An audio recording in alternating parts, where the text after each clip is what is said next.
नमस्कार। आज हमारे पास अलसी, जिसे तीसीवी कहते हैं, उससे जुड़ी कुछ दिलचस्प जानकारी है। आइए उसे समझने की कोशिश करते हैं। हाँ, सुनने में आता है कि ये दो तरह की होती है, सुनहरी और भूरी। बिल्कुल, स्रोत यही बताते हैं, लेकिन ये भी कि पोषक तत्वों में कोई बहुत ज्यादा अंतर नहीं है इनमें। हाँ, सही कहा। तो आज की चर्चा का मकसद यही है कि अलसी के फायदे क्या हैं, कितनी मात्रा लेनी चाहिए, खाने का सही तरीका क्या है, और हाँ, कौन इसे ले सकता है, कौन नहीं, इस पर बात करते हैं। चलिए तो शुरू करते हैं फायदों से।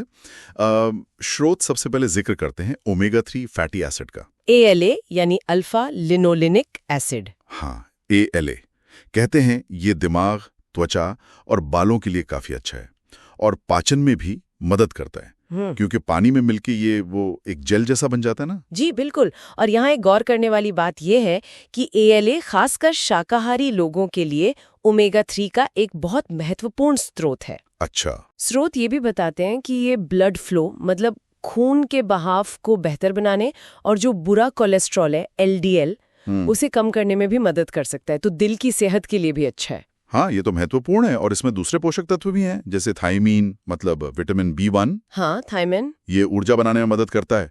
और मैग्नीशियम भी है जो शरीर के कहते हैं 600 से ज्यादा कामों में मदद करता है। हाँ, जैसे DNA रिपेयर और मांसपेशियों का ठीक से काम करना। और फाइबर का भी जिक्र है। हाँ, फाइबर तो इसमें भरपूर है और दोनों तरह का। अच्छा। घुलनशील और अघुलनशील। जी। घुलनशील वाला ब्लड शुगर कंट्रोल में मदद करता है और अघुलनशील कब्ज से बचाता है।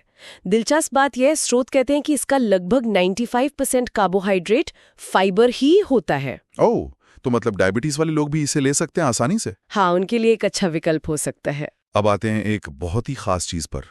स्रोत बताते हैं कि अलसी में लिग्नेंस नाम का एक तत्व होता है। लिग्नेंस, हाँ। और वो भी मतलब दूसरे पौधों के मुकाबले 800 गुना तक ज्यादा। ये तो कमाल है। बिल्कुल, ये बहुत खास बात है।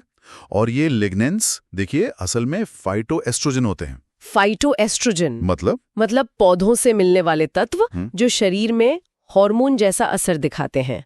स्रोत कहते हैं कि ये शरीर में ईस्ट्रोजन हार्मोन का असर बढ़ाते हैं और टेस्टोस्टेरोन को कम करते हैं। ओह, तो इसका मतलब ये महिलाओं के लिए शायद ज्यादा फायदेमंद हुआ पीसीओडी वगैरह में। हाँ, ऐसा माना जाता है। एक स्टडी का जिक्र भी है स्रोतों में। उसमें PCOD वाली महिलाओं ने, जिनके शरीर में टेस्टोस्टेरोन ज्यादा था, 4 महीने तक रोज 30 ग्राम अलसी ली। 30 ग्राम रोज, ये तो काफी ज्यादा मात्रा है। हाँ, ज्यादा है, पर नतीजा ये रहा कि उनका टेस्टोस्टेरोन लेवल 70% तक कम हो गया। जी, लेकिन इसी स्टडी में पुरुषों में भी टेस्टोस्टेरोन लेवल करीब 15% कम हुआ, तो ये पुरुषों के लिए शायद चिंता का विषय हो सकता है। हाँ, 15% भी कम नहीं है, लेकिन वो 30 ग्राम वाली बात भी ध्यान रखनी होगी। बिल्कुल, वो रोजमर्रा के हिसाब से काफी ज्यादा मात्रा है। तो फिर आमतौर पर कितनी मात्रा लेना ठीक रहेगा? शुरुआत कैसे करें? स्रोत सलाह देते हैं कि शुरुआत कम से करें, जैसे 1 छोटा चम्मच। महिलाएं धीरे धीरे बढ़ाकर रोज 2-3 छोटे चम्मच तक ले सकती हैं, पर एक साथ नहीं, दिन में अलग अलग समय पर। और पुरुषों के लिए? पुरुषों के लिए सलाह है कि वो 1 छोटा चम्मच ही इस्तेमाल करें, और अगर नियमित ले रहे हैं तो कुछ समय बाद अपना टेस्टोस्टेरोन लेवल चेक करा लें। अच्छा, ये जरूरी है। और अगर कमी दिखे तो फिर चिया सीड्स या अखरोट जैसे दूसरे विकल्प देख सकते हैं, जिनमें ओमेगा 3 होता है पर लिग्नेंस का असर नहीं होता। ठीक है। और इसे खाने का सही तरीका क्या है? मतलब साबुत खाएं या पीस कर? नहीं, साबुत खाने से ज्यादा फायदा नहीं होता, ऐसा स्रोत बताते हैं। पोषक तत्व ठीक से मिल नहीं पाते। तो फिर सबसे अच्छा तरीका है इसे हल्का सा भून लें और फिर पीस कर पाउडर बना लें। भून कर पीस कर? हाँ, और ये पाउडर भी ताज़ा पिसा हुआ होना चाहिए, मतलब हफ्ते भर में इस्तेमाल कर लें तो अच्छा है। और इसे फ्रिज में या किसी ठंडी अंधेरी जगह पर रखें। और इससे मिलाना किस में? सब्जी में, दाल में? किसी भी चीज में मिला सकते हैं। पकी हुई सब्जी, दाल, सलाद पर डाल सकते हैं, दही में मिला सकते हैं, जूस या स्मूदी में भी डाल सकते हैं। ओके। अब क्या कुछ सावधानियां भी हैं जिनका ध्यान रखना चाहिए? हाँ, कुछ बातें हैं, जैसे क्योंकि इसमें फाइबर बहुत होता है तो दिन में पानी खूब पीना जरूरी है, कम से कम 8-10 गिलास। ओके, पानी ज्यादा पीना है। जी, और इसकी तासीर थोड़ी गर्म मानी जाती है, तो साथ में थोड़ी फिजिकल एक्टिविटी मतलब शारीरिक गतिविधि करे तो बेहतर है।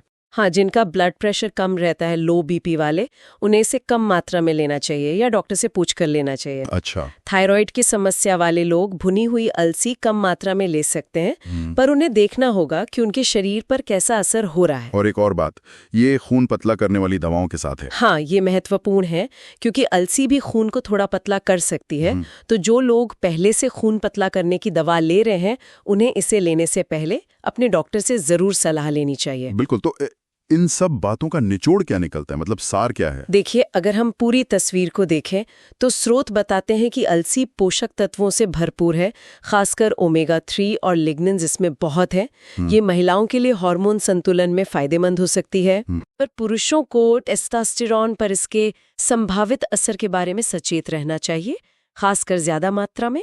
और सबसे जरूरी है इसे सही तरीके से तैयार करना, सही मात्रा लेना और अपनी व्यक्तिगत स्वास्थ्य स्थिति का ध्यान रखना। तो ये थी अलसी पर मिली जानकारी की हमारी पड़ताल।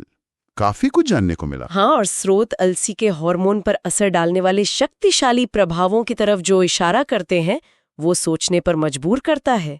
मतलब ये सोचना अहम है कि सिर्फ टेस्टोस्टेरोन की लेवल से हटकर लंबे समय तक इसका नियमित सेवन अलग अलग लोगों के पूरे एंडोक्राइन सिस्टम यानी हार्मोन तंत्र पर कैसा और क्या असर डाल सकता है, इस पर शायद और ध्यान देने की जरूरत है।